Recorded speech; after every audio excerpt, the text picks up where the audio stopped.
용감한 토크쇼 직설 시작합니다. 최근 국내 증시가 롤러코스터 행보를 이어가고 있습니다. 하루에도 상승과 하락을 몇 번씩 오가면서 변동성을 키우고 있는데요. 조정 장세가 올 것이라는 전망과 함께 코스피 7,500 전망까지 나오면서 투자자들도 혼란에 빠졌습니다. 자, 이럴 때일수록 차분하게 주식시장을 바라봐야 할 것 같습니다. 오늘 함께해 주실 분들 소개해드리죠. 블루오션 인베스트먼트 김동섭 대표 나오셨고요. 또 디멘전 투자자문 송재경 투자부문 대표, 자본시장연구원 김한수 선임연구위원 나오셨습니다. 안녕하십니까? 안녕하십니까? 용감한 토크쇼 직설은 SBS 비즈 뉴스 앱과 유튜브에서 실시간으로 시청하실 수 있습니다. 자, 요즘 장세 보시면서 가슴이 덜컹하셨던 분들 꽤 많으셨을 것 같습니다.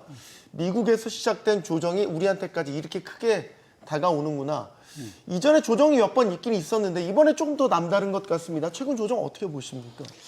당연히 말씀 주신 대로 전 세계 자본시장, 특히 주식시장의 70% 이상을 미국이 차지하고 있으니 미국이 흔들리면 전 세계가 영향을 받는 건 당연한 것 같고요. 특히 지금 최근에 흔들림의 가장 큰 이유가 미국의 단기 유동성 자금이 흔들리면서 그와 관련된 게 이미 한 달 전부터 비트코인의 하락으로 좀 나타났었고, 그것이 결국은 이제 주식시장으로 넘어오면서 사람들의 투자 심리가 어느 정도 좀 흔들리고 있는 건 분명하다 말씀을 드리고 싶고요. 네. 결국은 원래 돈의 힘에 의해서 심리가 만들어지는 거잖아요. 돈이 넘쳐날 때는 모든 것이 자신감이 있고 빌리기도 쉽고 돈 늘 벌 것 같고 이러다가 지금 좀 단기 자금 시장이 말리니까 좀 갑자기 이제 자신감이 떨어지면서 우리가 늘 비유들듯이 물 반 컵 있으면 반씩이나 반밖에 좀 요 상황이 있는 것 같습니다. 그래서 기본적으로는 지금은 그러니까 사실은 9, 10월에 변동성을 한번 겪고 왔으면 좀 11, 12월을 산타랠리 아주 푸근하게 보냈을 텐데 9, 10월을 변동성 없이 아주 너무 특히 우리나라도 아주 가파르게 잘 달렸기 때문에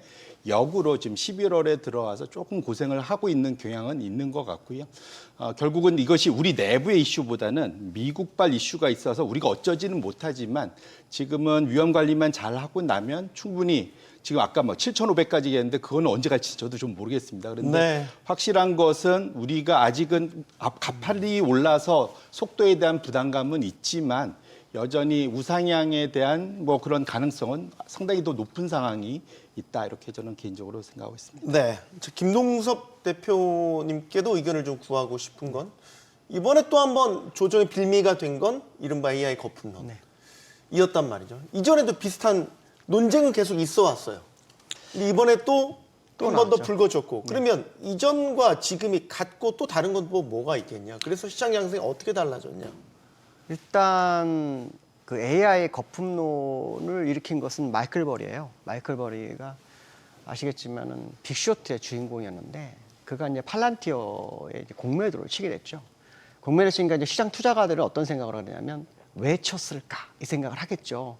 보니까 팔란티어가 주식 수익 비율이 퍼가 200배가 된 거예요. 그러니까 다른 기업들도 상당히 많지 않겠나 하는 과정 속에서 이제 AI에 대한 수익 구조를 이제 보기 시작하는 거죠. 엔비디아가 수출을 많이 해서 상당한 수익을 내는데도 불구하고 추가적 모멘텀을 가져갈 수 있는 공간이 중국 외에는 없어요. 근데 백악관에서는 이제 중국에 대한 어떤 수출을 규제하는 상황이 돼버리니까 돌파구가 없어지는 거죠. 그렇게 되는 과정 속에서 이제 시장에 대두됐던 것 중에 하나가 뭐냐면 닷컴 버블 때 문제된 것 중에 하나가 닷컴 기업들이 주가를 오르는데 수익을 어떻게 낼 거냐에 대한 부분이 있었는데 그 당시에 서로 같은 기업끼리 공급을 해서 수익 매출을 늘리는 상황이 있었어요. 그 부분이 지금 여러 군데서 나타나고 있는 증표가 나고 있으니까 시장 투자가 입장에서 일단은 공격적인 것보다는 잠시 멈추자라는 거. 특히 많이 올라왔던 부분이 있기 때문에 거기에 대한 차익 매물에 추리하는 것 정도로 일단 보셔야 될 것 같고요. 엔비디아가 향후 어떤 식으로 시장을 이끌어갈지, 물론 블랙웰 다음에 루빈도 실적이 좋을 거다. 앞으로 향후 몇 분기 안에 5천억 달러의 매출을 예정돼 있다. 이런 얘기를 하지만 이 기술주 같은 경우에는 몇 단계의 시간이 더 필요하거든요. 그러니까 예년에 우리나라에서 반도체 시장을 때 4년마다 기술이 새로 막 이렇게 올라왔잖아요. 황희 법칙에 있어요. 그런 것처럼 빠르게 진행되면서 실제 갈 수 있는 상황이 돼야 되는데 가까운 시간만 좀 보여주고 있는 거. 이런 게 조금 안타까운 부분인 거죠. 그게 시장을 약간 누른다. 이렇게 보시면 될 것 같습니다. 저희가 이제 수급의 흐름도 이렇게 봐야 되는데 9월, 10월 이제 우리 증시가 뜨거웠던 그 랠리를 주도했던 건 이제 수급상으로 보면 외국인과 기관, 그 중에서도 이제 외국인의 매수세가 아주 강하게 들어왔다는 거. 그 특징을 볼 수 있는데 지금 최근 들어서 흐름이 바뀐 건 이제 개인 투자자들이 적극적으로 이제 매수 주체로 나선단 말이죠. 최근에 조정장에서 외국인들이 소위 말해 주식을 던진 거 개인들이 다 받은 이런 모양새가 됐어요. 개인 투자자들이 왜 이렇게 과감해진 걸까요? 왜 이렇게 기류가 바뀐 걸까요? 어떻게 보십니까? 네, 그 개인 투자자의 투자 행태는 전반적으로 연구 결과에서 다소 공격적인 성향을 보이는 것으로 나타납니다. 실제로 이제 저희 연구소에서 그 박사님들이 연구했던 2021년도에 나왔던 보고서에 따르면은 네. 국내 주식시장에 투자하고 있는 개인 투자자들의 투자 행태를 분석을 했는데 뭐 과잉 확신이라든가 그다음에 좀 위험 자산을 선호하고 또 상승장에 처분하고 매매를 잦은 매매를 하기 때문에 사실상 수익성이 기간 대비 낮게 나타난다라는 그런 결과가 있었어요. 그래서 이런 것들이 어떻게 보면은 지금 형태에서 나타나는 게 아닌가. 그 기존까지는 사실 국내 시장에서 재미를 못 봤던 투자자들이 네. 이번 기회에 몰리게 되면서 어떠한 이런 선풍이 일어나는 게 어떠한 이런 개인 투자자들의 어떻게 보면은 좀 특징적인 투자 행태와 일치하는 그런 성향이 아닌가 저는 그렇게 생각하고 있습니다. 그러니까 개인 투자자들이 매수 주체로 나서기 시작한 요 때가 또 한번 하필 또 증시가 또 이제 변동성이 있는 이 구간에 시작됐단 말이죠. 괜찮겠어요? 사실은 이게 우리나라 개미들이 굉장히 똑똑해요. 그래서 스마트한 개미다라는 표현을 썼었어요. 네. 그래서 한번 동학개미 운동이 한번 일어났었던 적이 있었는데 결국 실패를 했어요. 근데 이게 지금 문제가 되는 건 뭐냐면 그때 이후로 또 공부를 많이 한 거예요. 굉장히 스마트화된 거예요. 그러면 이제 개인들이 할 수 있는 것은 정보보다 기술적 분석을 하되잖아요. 기술적 분석상으로 중요한 라인들이 있는데 그 라인까지는 더 못 갈 거라는 생각을 가지고 내려오면 사고 올라간 팔고를 반복을 잘했어요. 근데 10월 23일 이후로 문제가 생겼어요. 어떤 문제냐면 그 기술적 분석을 뛰어넘는 상황이 된 거예요. 그러니까 시장에 와서 무슨 상황이냐면 이거 잘못하면은 내가 가지고 있는 거 다 뺏기고 내가 시장에 도외시되는 거 아닌가? 이런 생각에서 포모 현상이 나타난 거예요. 그래서 달려들기 시작한 거예요. 그래서 지금 한 일주일 사이에 한 8주 이상 들어왔거든요. 근데 여기서 문제가 있어요. 뭐냐면 항상 우리나라 시장은 과거 전례를 보면 외국인이 시장을 들어오고 그다음에 기관이 들어오고 네. 기관이 들어온 다음에 외국인과 기관이 서로 격으로 들어오다가 그때까지 개미가 안 사면 끝까지 끌고 가다가 개미가 들어올 때 막 팔기 시작하거든요. 그러니까 스마트한 개미였는데 그 다음 계획이 없었던 상황이 아니냐. 그래서 지금 개미들이 저는 사실 개미들한테 얘기하고 싶으면 공격적인 매매는 좀 자제했으면 좋겠다. 왜냐하면 이게 올라온 패턴이 있어요. 차트 분석을 해보면 과거의 모습을 답습하는 차트가 나오거든요. 과거에 그 2020년도 3,300 갈 때 저점에서 정확하게 2,100포인트 올랐거든요. 지금 이번에 출발하고 정확하게 2,100포인트 올랐고요. 중간에도 1,000포인트에서 조정 줬다가 다시 1,000포인트 갔습니다. 지금도 1,000포인트 올랐다가 조정 주고 1,000포인트 갔어요. 그러니까 그 리듬을 타고 있는데 그 리듬을 캐치를 못하는 개미들이 많다 보니 어쩔 수 없이 일단 포모 현상이 투자를 더 확대하게 되는 상황이었는데 문제는 뭐냐면 이럴 때 또 시장은 어떤 생각하냐면 누르면서 개미의 매도 물량이 나올 때까지 눌리는 경향이 있어요. 근데 개미들은 지금 봤잖아요. 그 얘기는 지금 조정이 얇지 않을 수도 있다는 생각을 해볼 수 있는 그런 어떤 근거가 되는 수급적인 동향이다 생각을 해야 됩니다. 개인들이 좀 과감해진 배경. 어떻게 보십니까? 뭐 대표님께서 말씀 주신 대로 일부 포모 현상도 있고요. 그다음에 개인 투자자들이 사실은 개별 종목, 그러니까 기존에 하시던 분들은 아까 말씀드린 개별 종목단에서 투자를 많이 하시잖아요. 그래서 코스닥이 물려 있었고 왜 코스피는 올라왔는데 코스닥은 안 올라 그러고 한탄하시는 분도 많았고. 근데 저도 주변을 불러보면 주식 잘 하신다는 분들도 이번 장에선 지수를 이기는 분이 거의 없으셨거든요. 네. 그러니까 이번 장에서 제일 힘들었던 거는 지수를 주도하는 종목들이 올라가는데 개인들이 썩 좋아하는 종목들은 아니었다. 이제 이렇게 보셔야 될 것 같고. 그러니까 우리는 소위 지수를 미국 투자자 이런 것처럼 지수를 쫓아가는 투자에 좀 익숙치 않은 장기적으로 쭉 길게 들고 가는 이것이 좀 익숙치 않았던 뭐 그건 당연히 우리나라 시장이 그 사이 실망을 많이 주는 소위 박스피라는 그 오명이 장기간 있었기 때문에 사실은 그래 왔었다. 그건 어쩔 수 없다. 근데 이번에는 한번 이번 계기를 통해서 좀 뭐랄까요? 이제 교훈을 얻고 바뀔 수 있겠다 생각을 하는데요. 지금 다행스러운 것은 저는 개인적으로 생각하는 것이 지금 그 국내에 들어오는 자금들이 지금 이게 막 빚을 어마어마하게 내갖고 지금 비투를 하고 있느냐? 냉정히 보면 그건 아닙니다. 제가 전에도 말씀드렸지만 절대 신용잔고 금액은 늘었지만 예수금 금액이 훨씬 더 예탁금 금액이 훨씬 더 많이 같이 늘었어요. 그래서 네. 전에도 말씀드렸지만 예탁금 대비 지금 신용잔고 비율이 30% 수준밖에 안 돼서 과거 평균 지난 6년간 평균 34%보다 아래에 있고요. 그 다음에 그 소위 우리가 전고점이라는 거 할 수 있는 건 2021년 7월이죠. 그때 3천 넘었을 때 거의 40%가 넘었었거든요. 거기에 비하면 지금 우리나라 투자자들, 개인 투자자들이 빚내 갖고 엄청나게 지르고 있다. 그 정도는 아니다. 그렇게 놓고 보면 이번에는 과거처럼 엄청나게 심한 조정을 겪고 보통 심한 조정을 겪는 이유는 빚내서 투자하다가 증거금 말려서 소위 반대매매에 걸려서 사실은 과하게 빠지는 경향이 많습니다. 근데 적어도 지금 ETF에 알주식에 투자하거나 이런 그러니까 레버리지 심지어는 ETF조차도 사실은 그거는 일정 부분 반영이 되지 소위 환매당하진 않지 않습니까? 그래서 개인적으로 저 은행에서 신용 빌려서 사실 투자한 이런 것들이 일부 걸리는 종목들은 나올 수 있을지언정 시장 전반에 걸쳐서 B2 때문에 급락세가 어마어마하게 세게 나타난다. 그러기에는 지금 그래서 예수금이 많이 대기를 하고 있고 또 실제로 은행에서 요구 예금이 많이 줄고 사실 이쪽으로 넘어오고 있지 않습니까? 자금이. 그래서 그렇게 놓고 본다면 오늘도 사실은 미국장 봤으면 오늘 꽤 많이 빠졌어야 될 것 같잖아요. 근데 네. 잘 버티고 있는 이유 중에 하나도 사실은 그런 게 있지 않을까. 소위 대기 자금이 크다는 측면에서는 상당히 좀 미국이 흔들려서 보통 같이 더 심하게 빠져야 되는데 오히려 지금 우리는 좀 소위 그 수급 측면에서는 우리 개인들의 힘이 왕성하다는 측면에서는 참 다행스러운 구간이다 이렇게 좀 말씀드립니다. 송 대표님 말씀이 이제 학습 효과를 거치면서 개인들도 나름의 계속 지식이 쌓여가고 똑똑해져 가고 들어가도 나름의 전략을 세우고 있고 이제 그런 뜻으로 받아들여집니다.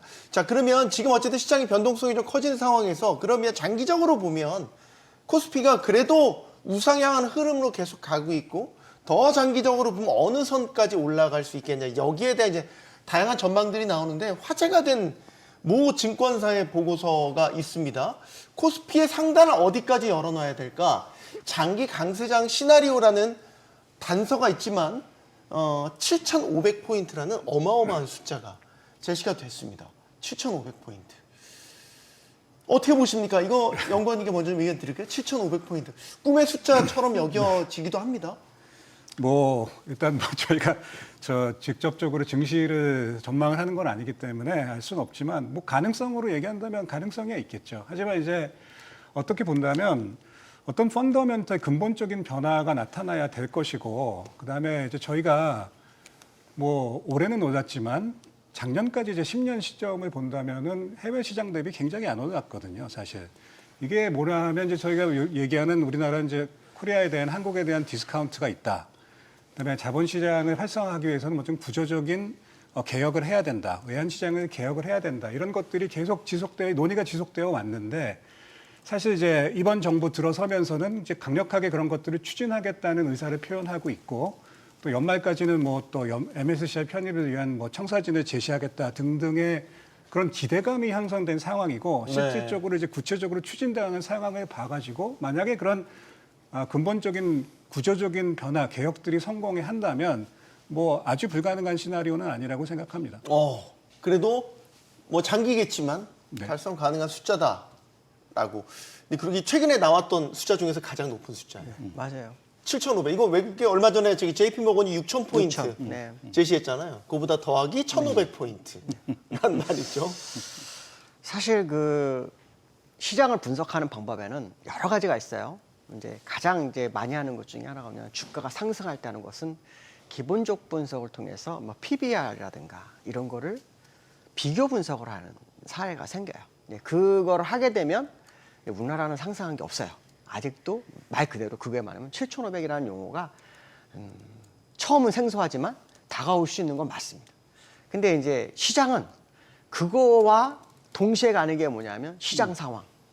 그때 시장 상황이 어떻게 되느냐입니다. 그러니까 시장 상황이 충분히 받쳐주지 못하면 그건 다 꿈의 주습니다. 다만 아주 오래전부터 시장은 우상향 패턴이었어요. 우상향 패턴에서 고점과 저점을 만들었다는 걸 생각한다면 언젠가는 갈 수 있습니다. 자, 근데 문제는 뭐냐면 그 사이에 버틸 수 있느냐는 거죠. 예를 들어서 지난번에 3,300 갔다가 1,800 그 정도 갔을 때면 많은 투자가들은 다 떠납니다.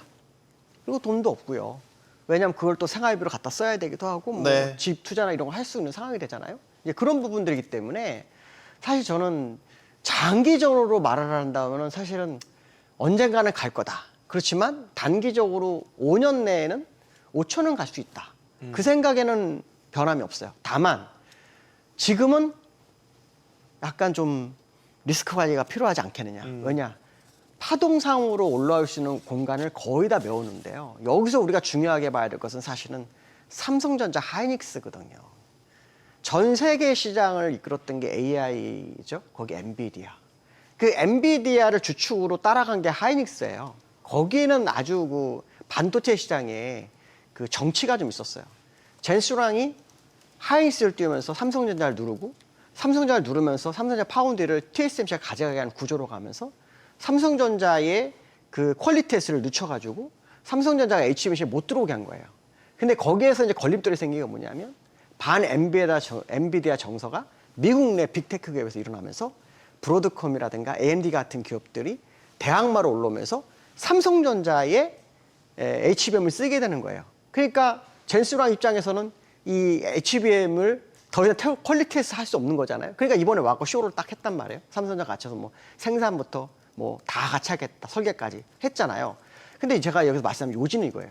그런 삼성전자가 쭉 땡겨갖고 10만 전자가 됐는데 더 못 가잖아요. 11만 전자까지 11만까지 됐습니다. 갔었어요. 더 못 갔어요. 못 간 이유는 거기에 또 문제가 있는 거예요. 뭐냐면 삼성전자에서 얼마 전에 1조 8천억의 상속세된 블록딜을 했어요. 기업가 입장에서 세금을 낼 때 내 돈이 최대한 안 들어가게 내야 하잖아요, 세금을. 그들이 생각해서 가장 높은 가격으로 생각한 그 가격인데 거기보다 10만 원, 만 원이 더 올라간 거거든요. 그러니까 거기에서 투심이 약간 흔들린 거예요. 엔비디아도 역시 무역 협상에서 네. 중국에 수출을 못하는 상황이 되니까 그런 문제와 삼성전자의 어떤 수급적인 구조가 약간 꼬인 상황이 된 거예요. 그렇다 그러면 주도주인 삼성전자가 못 가면 하이닉스도 결국은 똑같은 상황이 될 거라는 거죠. 왜냐하면 지금 삼성전자 HBM이 속도가 30% 빠르다는 얘기가 지금 나오고 있잖아요. 거기다가 또 저전력 HBM을 만들어가고 있는 상황이기 때문에 그런 부분들에 있어서 시장이 약간 흔들리는 상황이니까 지금은 오히려 앞으로 뭐 15만 원 가는 것도 간다 할지라도 밑에서 눌릴 때 받지 않는다면 잘못하면 또 고생을 할 수 있는 그런 상황이 올 수 있다. 이런 생각을 해보는 거죠. 그 KB증권 보고서에서 이제 이런 비유를 냈어요. 우리 1985년 그 삼적호황 그때와 비교를 해서 아주 강세장 그 삼적호황이라는 게 저유가, 저달러, 저금리 이 세 가지 거시경제 환경을 통해서 우리가 폭발적으로 경제 성장을 이뤄냈던 그 시기. 그때 코스피 우리 주식시장이 예를 들면 포인트가 130포인트에서 1000포인트까지 7.7배 그때 올랐더라고요. 그때야 비교를 하더라고요, 지금을.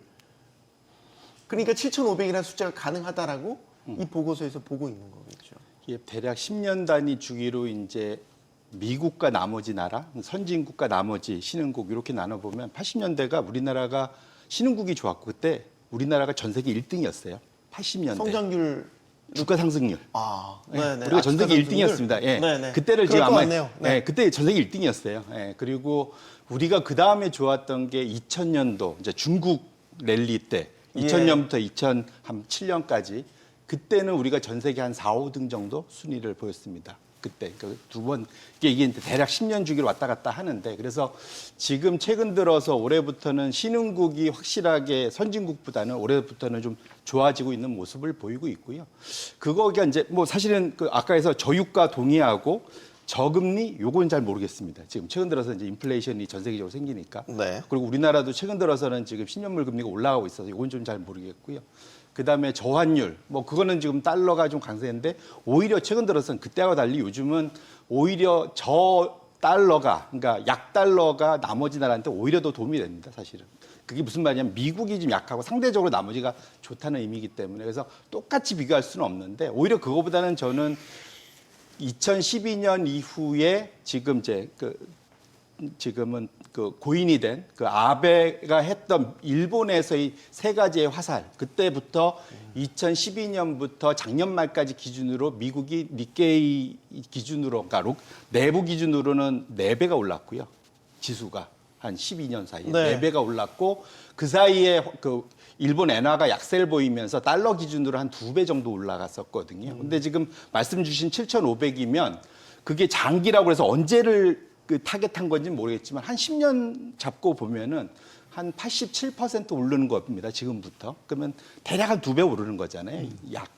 그래서 그렇게 놓고 본다면 지금 일본이 그 당시에 했던 것이 지금 우리가 하는 거하고 되게 비슷합니다. 그러니까 지금 환율만 약세로 가는 거 빼고 나면은, 거기에 이제 기축통화가 보니까 그게 가능했지만, 그만 빼고 나면 사실 기업들 회복시키고, 그 다음에 재정부양책 강하게 드라이브 걸면서 주도해주고, 지금 정확히 현재 이재명 정부가 하고 있는 게 재정부양책 쓰고 있고, 기업들 지배구조 환골탈퇴시켜서 소위 소액주주들 도와주자. 지금 사실 그 모양 그대로거든요. 그래서 네. 계속 그때하고 제가 비교를 드리는 거고, 그렇게 놓고 보면 호흡을 당장 뭐 올해 말 내년, 솔직히 그거는 잘 모르겠지만, 이것이 잘 지켜지면 말씀드렸던 구조적인 변화가 있다면 왜 우리라고 일본이 지난 10년간 보여줬던 것을 왜 못 쫓아가겠습니까? 그래서 충분히 그건 가능할 수 있다. 그래서 의지치기도 하지만 결국은 역으로 말하면 그걸로 기업을 푸시하고 의회를 푸시를 해야죠. 사실 구조적으로 그것이 딱 안착이 될 수 있도록. 그래서 이번 또 상법 개정안이나 배당소득세 분리과세나 이런 것들을 제대로 뒤로 후퇴하지 않고 제대로 할 수 있게끔 하는 것 자체, 그것이 더 중요한 상황이다, 이렇게 말씀드립니다. 네.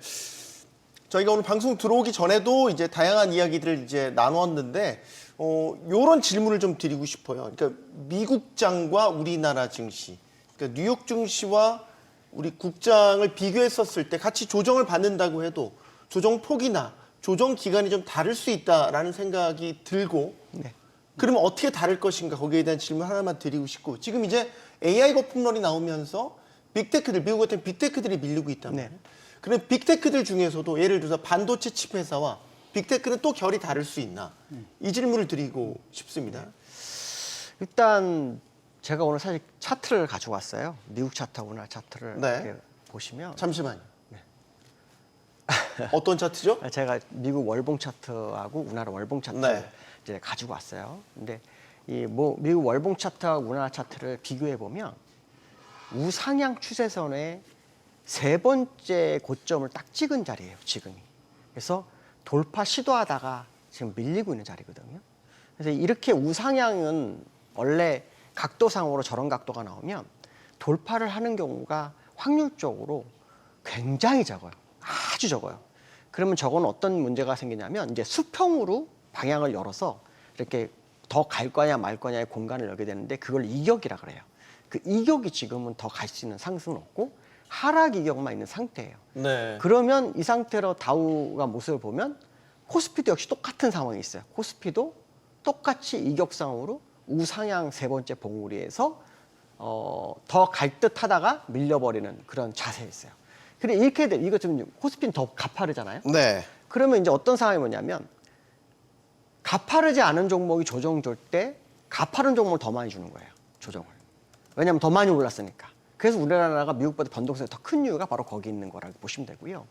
지금은 약간 올라갔다 약간 밀린 자리이기 때문에 아까 말씀하신 것처럼 마이크로라든가 칩이라든가 이런 부분에 있어서 약간의 어떤 변화가 개별 종목에는 돌아올 수가 있어요. 네. 근데 만약에 추세적으로 주가가 더 밀려버리게 되면 개별 이슈는 약간 사라지는 경우가 있어요.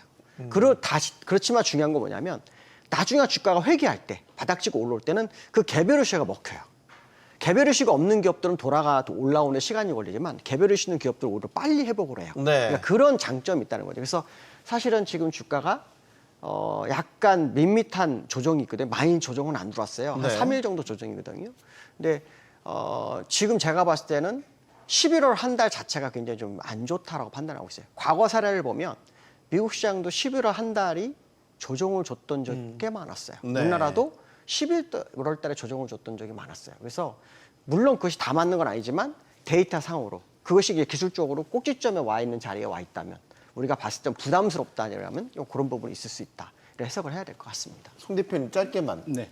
빅테크와 칩 회사는 또 다를 수 있나? 왜냐하면 밸류에이션 상으로도 이제 많이 차이가 여전히 나기 때문에 간밤에 지난밤에도 보면 마이크론 같은 경우는 상대적으로 좀 잘 버텨서 시간 내에서도 오르는 모습을 보였고 제가 이 질문을 드리는 건 사실 우리나라 반도체 투톱에 대한 질문을 드리고 싶어서요. 맞습니다. 삼성전자와 하이닉스는 그럼 견주하게 갈 수 있겠네요. 저하고 생각이 똑같으신 것 같은데 네. 기본적으로 지난주에 힌트가 나왔는데 실적은 다 같이 잘 나왔지만 아마존 알파벳은 실적이 좋았고 메타는 박살이 났습니다. 네. 실적은 똑같았지만 AI 투자도 열심히 하고 가장 큰 차이는 그때도 말씀드렸지만 아마존 알파벳은 이제 자체 AI GPU를 만들면서 엔비디아 독점에서 벗어나고 있다. GPU 만들 수 있는 회사들이 엄청 늘어나고 있다. 그러면 이전에는 우리 HBM은 전 세계적으로 만들 수 있는 데가 세 군데밖에 없습니다. 우리나라 두 군데, 마이크론.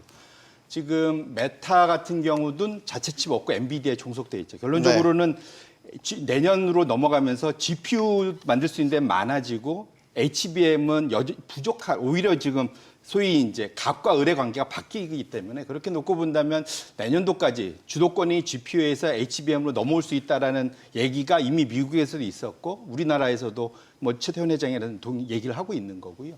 두 번째로는 그와 관련해서 사실은 왜 갑자기 뜬금없이 젠슨 왕이 26만 장 들고 우리나라 와서 갑자기 이렇게 마치 생생되듯이 했느냐. 네. 겉으로는 우리한테 선물 준 것 같지만 내년도에 우리하고 계속 좀 잘하자. 거꾸로 이제는 왜냐하면 치고 나오는 GPU 자체적으로 고객들이 생기니까 그러다 보니까 사실은 오히려 지금 단돌이 하러 저는 왔다고 생각을 합니다. 정말로. 그래서 그렇게 생각한다면 말씀 주신 대로 기본적으로 그러니까 내년도까지는 저도 그 이유는 모르겠습니다. 네. 그래서 HBM의 수요는 뭐 정말 흔들리지 않을 거다. 이제 다만 AI 투자를 메타나 오라클 같은 데가 빚내서 투자하는 게 눈에 보이기 시작했기 때문에 네. 그것이 어떤 영향을 받을지는 조금 그건 이제 또 서로 좀 다른 이슈라서 네. 어쨌든 우리가 HBM만 놓고 보면은 뭐 아직까지는 흔들릴 상황은 아니다 이렇게 말씀드립니다.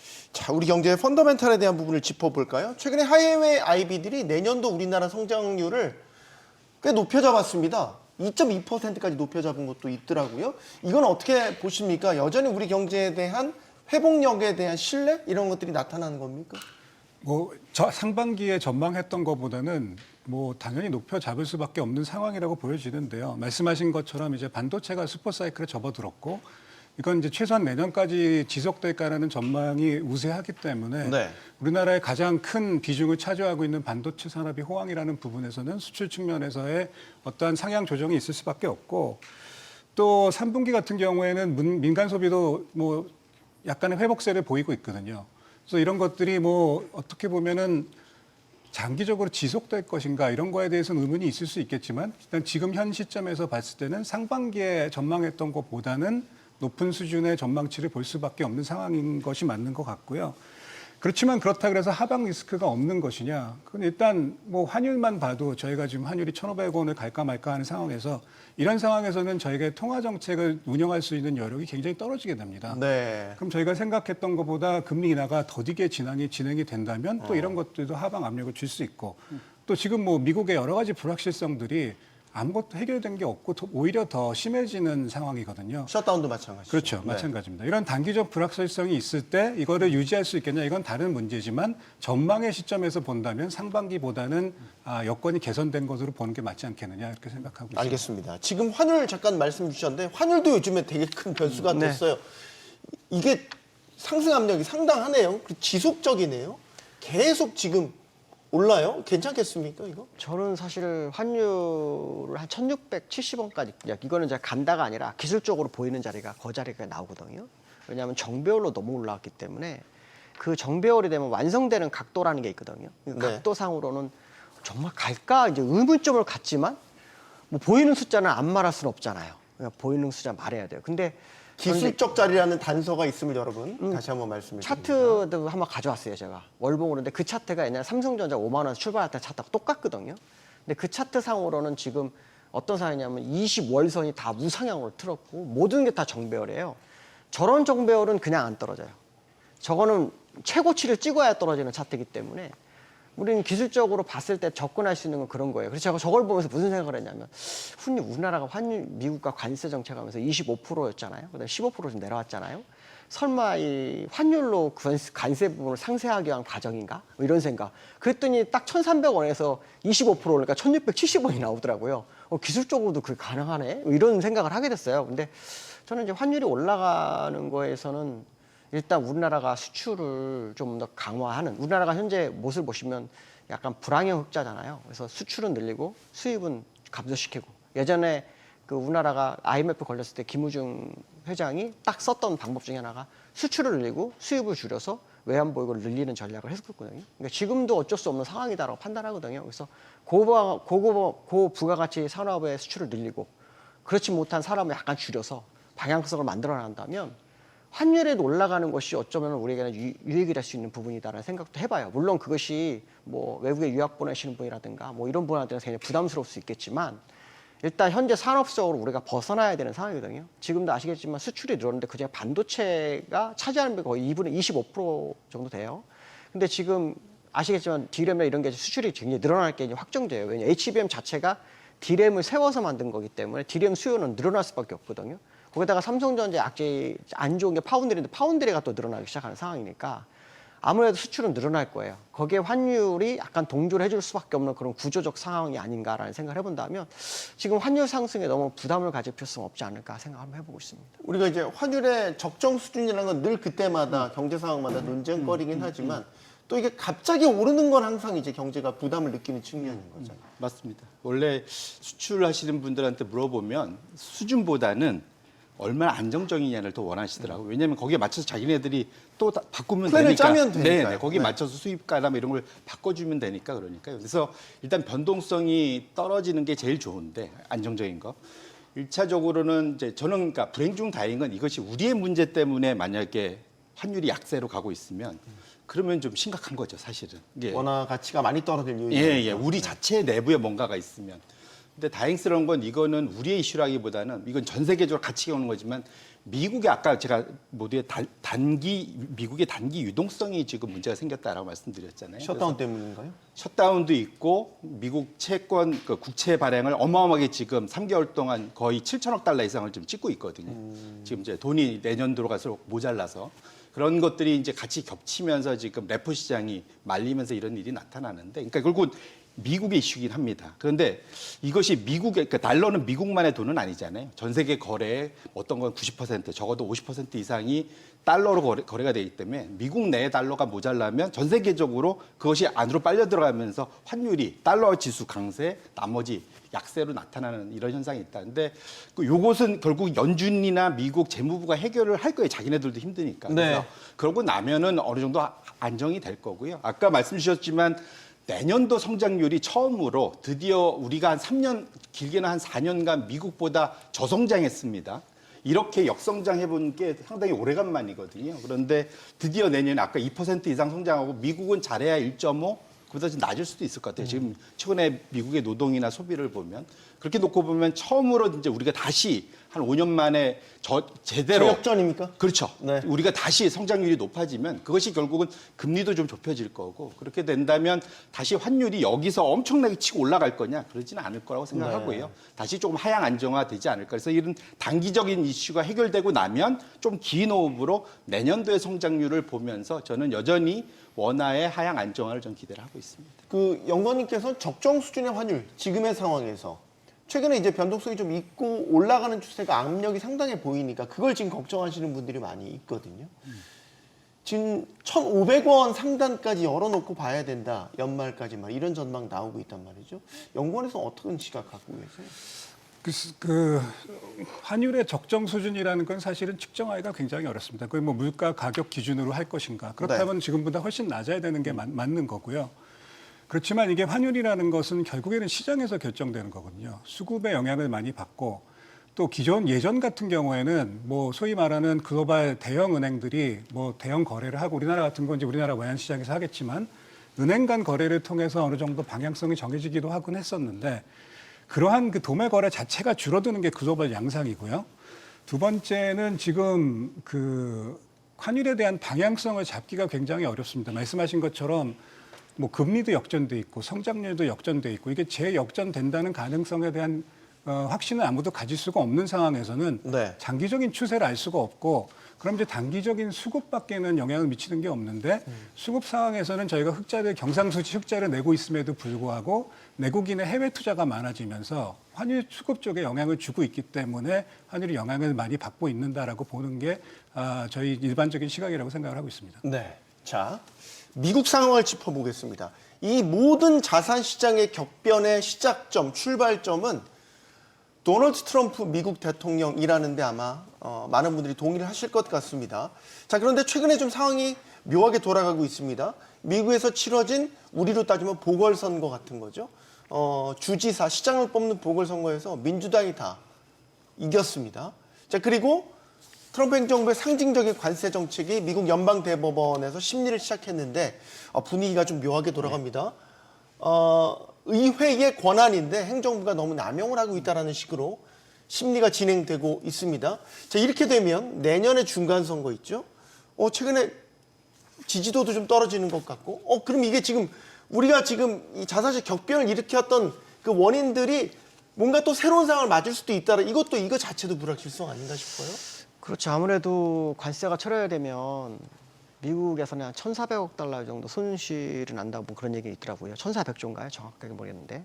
중요한 것은 뭐냐면 미국 내에서는 정책에 대한 불확실성이 형성되는 거고요. 그 외에 관세에 대한 부과를 받는 나라 입장에서는 그거를 탈피할 수 있는 기회가 생기는 거죠.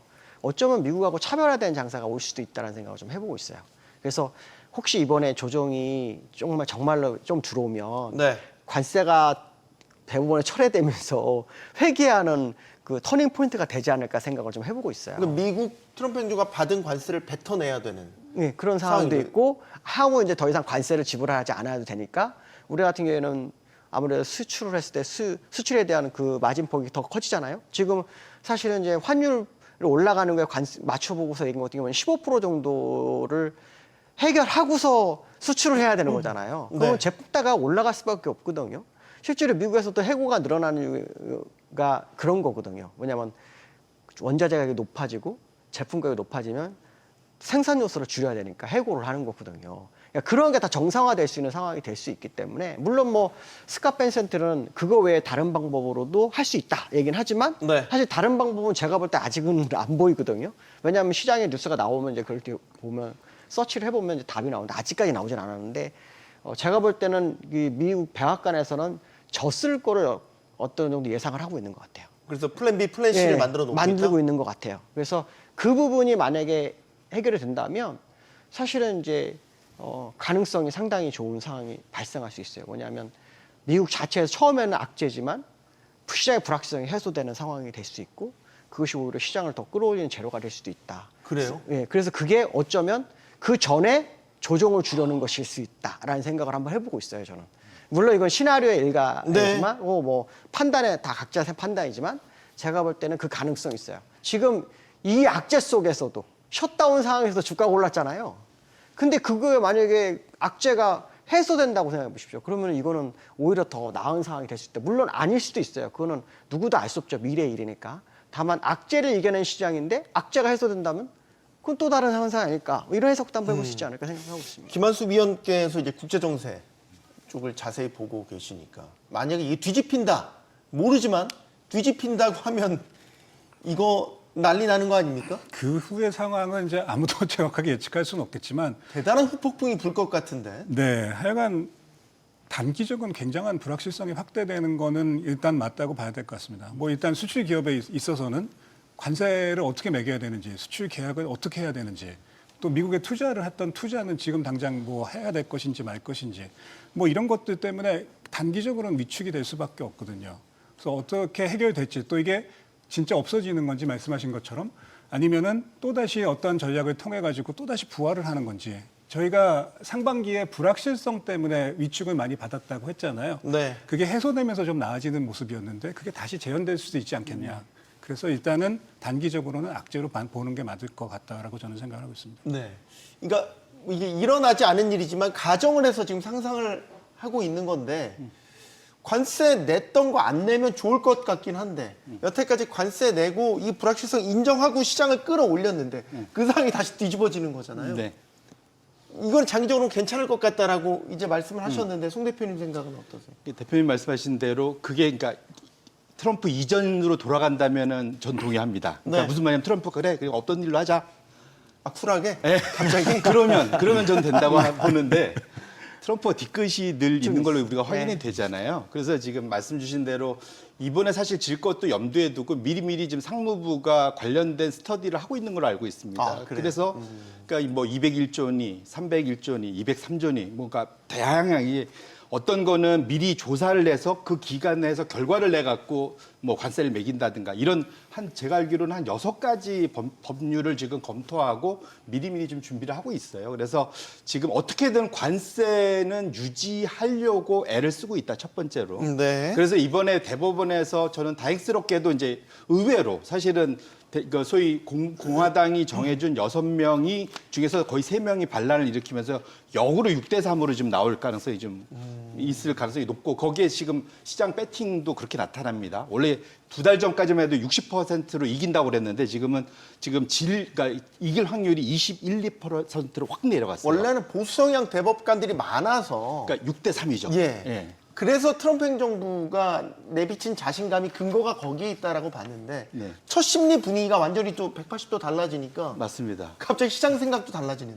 그런데 그러니까 아까 말씀드린 대로 트럼프는 적어도 중간 선거까지는 이거를 끌고 가려고 애를 쓸 거예요. 어떻게든. 그래서 사실은 이것이 정리가 되려면 중간 선거에서 공화당이 참패를 하고 네. 그러면은 사실 상하원에서 공화당 의원들이 반란들이 나와야 트럼프 말을 안 들어야 사실은 이제 이게 확 잠재워질 거였어. 그건 레임덕 오는 거고. 네. 거기 전까지는 트럼프가 결코 이 관세 카드를 내려놓으려고 하지 않고요. 그렇게 보면은 박사님께서 말씀 주신 대로 기본적으로는 이것이 소위 변동성, 위험성이 조금 지속되는 확대되는 가능성이 높고 결정적으로 돈 돌려줘라고 했을 때 이게 뭐가 문제가 되냐면 그러면 지금 안 그래도 지금 국채 많이 찍어갖고 단기 유동성이 말렸는데 네. 국채를 또 더 많이 찍어야 될지도 모르거든요. 사실은 이것이 그럼 미국에 사실은 자금 시장에 영향을 주면 전 세계에 어쨌든 파급력을 줍니다. 그래서 그것 자체가 과연 우리한테 도움이 될까? 거기에 대해서 정말로 가봐야만 알 수 있는 그런 상황일 것 같습니다. 이게 지금 스케줄상으로 내년 4월에 대법원 판결이 나오고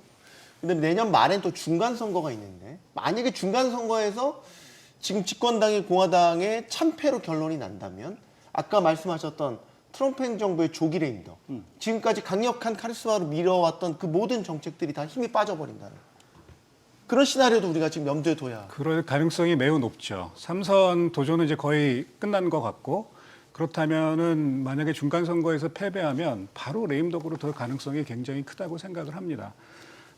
특히 또 이제 그 관세를 부과하면 다들 경제학자들이 예측한 게 물가 상승으로 나타날 거라고 예상을 했었는데 네. 아직까지는 그렇게 크게 나타나지가 않았거든요. 얘기하는 게 시차를 두고 나타난다. 그렇다면 이제 내년에는 실질적으로 물가 상승이 나타날 수도 있습니다. 그렇게 되면은 이게 사실은 뭐 미국 주도로 해서 서민자들을 돕겠다 했는데 사실은 서민층들이 어려워지는 거고 그건 정치적으로 굉장히 어려운 상황에 빠지게 되는 것이기 때문에 중간 선거 및 조기 레임덕 가능성이 굉장히 크게 좀 다가오지 않을까 그렇게 또 예측해 볼 수 있을 것 같습니다. 네. 자, 마지막 질문 요거 하나만 간단하게 질문 드릴게요. 그렇게 파죽지세였던 금값이 요즘에 또 힘이 네. 빠졌습니다. 그러면 보통 이제 위험자산과 안전자산으로 나눠서 역으로 가야 되는데 같이 갔단 말이죠. 예전 공식대로 이제 돌아가는 겁니까? 뭡니까 이게 지금? 이게 뭐냐면 주가가 너무 뛰니까 위험자산에 대한 해지로 금을 산 거예요. 그렇게 보시면 됩니다. 왜냐하면 그래서 같이 올랐다? 네, 같이 오른 거고요. 금값은 근데 많이 안 빠져요. 이유는 아주 간단한데요. 금의 히스토리가 있어요. 예전에 존 폴슨이라는 사람이 있어요. 혹시 들어보셨는지 모르겠는데 존 폴슨이라는 사람이 금을 완전 매집을 해가지고 꽉 쥐고 있었어요. 근데 금값이 계속 떨어지는 거예요. 그리고 존 폴슨이 다 털었어요. 그때 그걸 누가 다 들고 가냐면 중국의 중앙은행하고 러시아 중앙은행이 싹 다 집어갔어요. 네. 그러면서 중앙은행들의 끌어올린 거예요. 그게 3,000불에 올라간 게 그거고요. 다시 3,500불 때 또 중앙은행이 사기 시작한 거예요. 그래서 올라간 거기 때문에 수요와 공급에서 봤을 때 수요를 거의 다 가져가고 공급이 작아진 상태거든요. 그래서 금값은 떨어지지 않을 거예요. 다만 뭐냐면 지금 갑자기 위험자산을 갔는데 금값이 같이 간 것은 위험자산이 너무 오른 거에 대한 부담감을 해지를 해놓은 거 정도로 보시는 네. 게 답이지 않을까 생각을 하고 있습니다. 알겠습니다. 최근에 이 AI 고평가 논쟁은 이전의 논쟁과는 결이 다소 달라 보입니다. AI 산업이 거품이냐 이것보다는 AI 기업들의 주가가 비싸다는 데 초점이 맞춰져 있죠. 자, 그래서 코스피 5,000 또 그걸 넘어서 7,500으로 가는 이 긴 여정에 투자자들이 조급해할 이유는 없어 보입니다. 토론 마치겠습니다. 여기는 모든 경제가 모이는 SBS 비즈입니다. 시청해주신 여러분 고맙습니다.